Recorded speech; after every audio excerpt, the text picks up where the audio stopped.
ነው።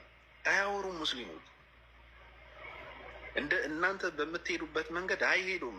ደስ የሚለው ነገር የሚያሳዝነው ነገር እንጂ ደስ አይልም። እና እኔ የታዘብኩት ነገር እከካቸውን ለማራገፍ አረብ ሀገር የሄዱ እከካሞች ምንድነው ብዙ ሰው እየሰለመ ስለሆነ ብዙ ወጣት እየሰለመ ስለሆነ ይህ ጥቁር ነገር አለ ሴቶች የሚለብሱት የሴቶች አይደለም። በነገራችን ላይ በእኛ የወንድ ልብስ ነው።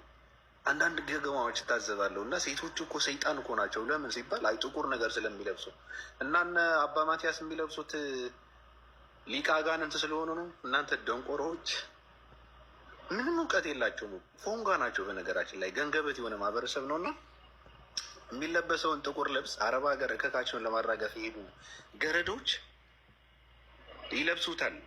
ቪዲዮ ይሰራሉ ምናምን ነገር እሱን ለብሰው ማለት ነው። አረብ ሀገር እከካቸውን እያራገፉ ከዛ በጨለማው ዘመን ምናምን ነገር ብለው እሱን ቪዲዮ እንትን ያደርጉታል። አምጥተው ደግሞ ከመስቀል አንገታቸውን እንትን አድርገው ውሸት እኮ ነው እንጂ ውስጣቸው እኮ ባዶ ነው። መስቀል አንገታቸውን አድርገው ወደ ብርሃን ከመጣው በኋላ ምናምን ነገር ብለው ማንነቷ እኮ ክርስቲያኑና የተወለደች ክርስቲያኑና የምትኖር እኮ ናት። እንደዚህ አይነት ቅጥፈት እንደዚህ አይነት ውሸት አይሰራም። እኔ ነኝ የማጋልጣቸው። በነገራችን ላይ እኔ አጋልጣቸዋለሁ። ተው አያስፈልግም። ገረድ ነሽ። በግርድና ዓለም ስትኖሪ አረብ ሀገር ተጥለሽ እየሰራሽ የለበስሽው ልብስ ነው።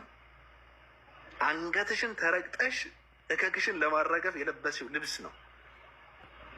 እንደው ብትለብሺው ጥሩ ነበር እኮ የድንግል ማርያም አርአያ ትሆኚ ነበር። እንደዛ ብታደርጊው ኑሮ ብትሸፋፈኑ ኑሮ እንደዛ ነበር እኮ ትክክለኛው ነገር። እና እከካሞች ሰውን ለመሸወድ አመክሩ። ትክክል አይደለም፣ ውሸት ነው። እሱ የሚያምናቸው የለም። ሁለተኛ ደግሞ ወንዶቹ ራሱ እኔ ሙስሊም ነበርኩ አብዱራህማን ጀሊሉ ሙሐመድ ምናምን ኢብራሂም ሳላህ ምናምን እያላችሁ የምትመጡ የኦርቶዶክስ ተወላጆች ተው፣ ውሸት ነው፣ ውሸት ነው። አንድ ሙስሊም ከእምነትን ትቶ አይወጣም። ውሸት ነው።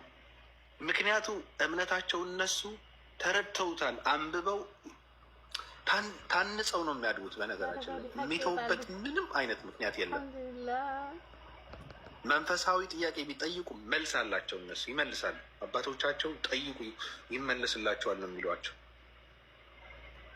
ዓለማዊ ጥያቄ ራሱ እንዴት አድርገው ህይወታቸውን መምራት እንዳለባቸው ቢጠይቁ ይመለስላቸዋል። መልስ አለው።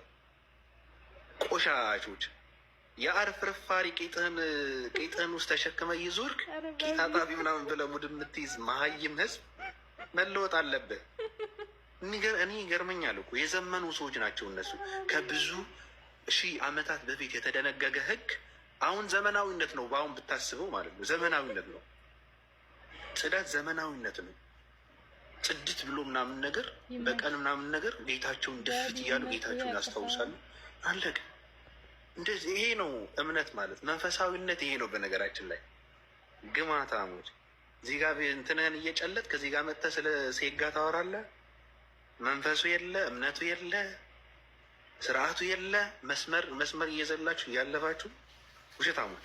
ስለዚህ እኔ ቁጭ ብዬ አንድ ውሸት ማንንም ሰው ውሸት አይዋችም። አትዋሽዋትም፣ አታልፏትም። በነገራችን ላይ ስርዓት አድርጋችሁ ወንጌልን አስተምሩ። ወጣቱ እየጠፋ ስለሆነ የፈለገ ይሰልማል፣ የፈለገ ኢትስት ይሆናል፣ የፈለገ ወደ ፕሮቴስታንት ሄዶ ሳሩን ይግጣል ምናምን ነገር ብዙ ነገር አለ። የፈለገ በይሉኝታ ዝም ብሎ እንትን ውስጥ ይኖራል። እና አስተምሩት። መጽሐፍ ቅዱስን ገልጣችሁ አስተምሩ። ከጥላቻ ውጡ። አላስፈላጊ ከሆነ ትምህርት መውጣት አለባችሁ። ገረዶች ደግሞ ዝም ብላችሁ ግርድናችሁን ህይወታችሁን ለውጡ። ገረዶች ለፖለቲካም ለእምነትም ለምንም አትሆኑ። እናንተ ገረዶች ህይወት የላቸው። ህይወታችሁን ለውጡ። ምድረ የዜጋ ሱሰኛ ዜጋ እኔም አንተን ምናምን ነገር እያላችሁ እኮ ነው ህይወታቸውን የምትመሩት። ስለዚህ እነ ስማቸው ሰይጣን ይጥራው ምናምን ነገር ወንጌልን ማስተማር ጀምሩ። እኔ በጣም የገረመኝ ዛሬ የሰማሁት እናንተ ሰዎች ነብዩ መሐመድ አሉ። እሺ ከሚስቶቻቸው ከተኙ በኋላ እንዲህ አድርገው እንትናቸውን ያጥቡ ነበረ። ከዛ ታጥበው ምናምን ይወጡ ነበረ። እሺ ስንል አይ እንደዛ መደረግ የለበትም። ለምን ሲባል ነብይ አይደለም እንዴ ምናምን እና መታጠብ የለበትም። የሚከተሏቸውን እያስተማሩ ነው እኮ እንዴት አድርገው ጽዳታቸውን መጠበቅ እንዳለባቸው እናንተ ግማታውን